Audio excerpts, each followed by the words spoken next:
25e et avant-dernière journée de saison régulière à Paris La Défense Arena, le Racing 92 face à Montpellier. Le Racing qui, bien évidemment, a besoin d'ultimes points pour tenter de garder des espoirs de qualification pour Henri Chavancy, notamment Sader à domicile avec les ciels et blancs. Mais les Montpelliérains sont mieux placés au classement et eux aussi, justement, sont plus que jamais dans la course à la qualification.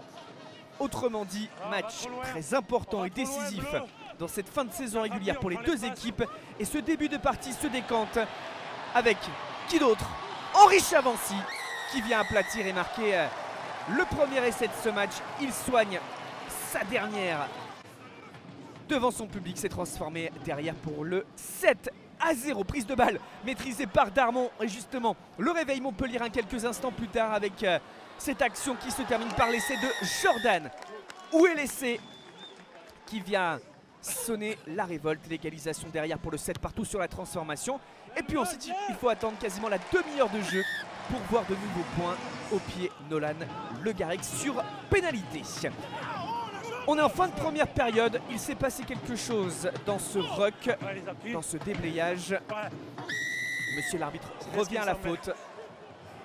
Et effectivement le geste très dangereux de Billy Vunipola.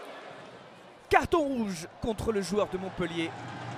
Le MHR va se retrouver donc à 14 contre 15 pour la suite de cette rencontre. On reste en première période et le Racing veut essayer de profiter immédiatement de sa supériorité numérique avec cette accélération. Que dire, cet exploit individuel signé Naitouvi qui ensuite peut décaler ce ballon. Max Spring et puis Nolan Le Garec pour l'essai du Racing. L'explosion de joie juste avant la mi-temps pour les hommes de Patrice Colazo. Pénalité ensuite pour cette équipe du Racing pour basculer à 18-7 en tout début de seconde période, cette pénalité.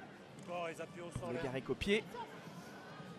Le break a été fait, mais il reste du temps et surtout Montpellier réagit bien malgré son infériorité numérique. Marco Tolègne en force trouve l'ouverture sur cette succession de pick and go. Il n'y a plus que 4 points d'écart entre les deux équipes à l'heure de jeu. Le MHR prend l'ascendant, prend le dessus, pas perturbé par le fait d'être un de moins. Le MHR a les situations, a les possibilités, domine les débats.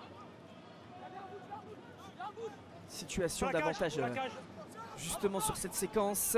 Belle animation du jeu d'Alexis Bernadet.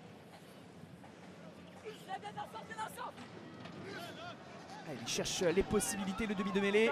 Et sur sa gauche justement, il trouve son talonneur rentré en cours de match qui trouve l'ouverture. Liam Akrab permet un moment de bascule dans ce duel. Pour la première fois, Montpellier passe devant. Transformation assurée, puis une autre pénalité de Boutier pour le 24-18.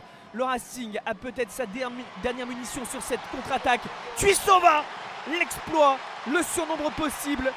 Les passes qui s'enchaînent et puis propulsé dans l'embut, c'est Maxime Bodon qui dans le Money Time permet au Racing d'y croire encore. Transformation assurée derrière pour le 25-24, mais ce coup de pied de Boutier dans les derniers instants de ce match, la pénalité de la gagne permet au MHR de coiffer finalement sur le fil le Racing.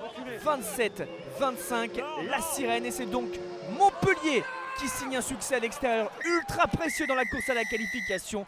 Le Racing pour Sader à domicile chute et doit se contenter du point de bonus défensif.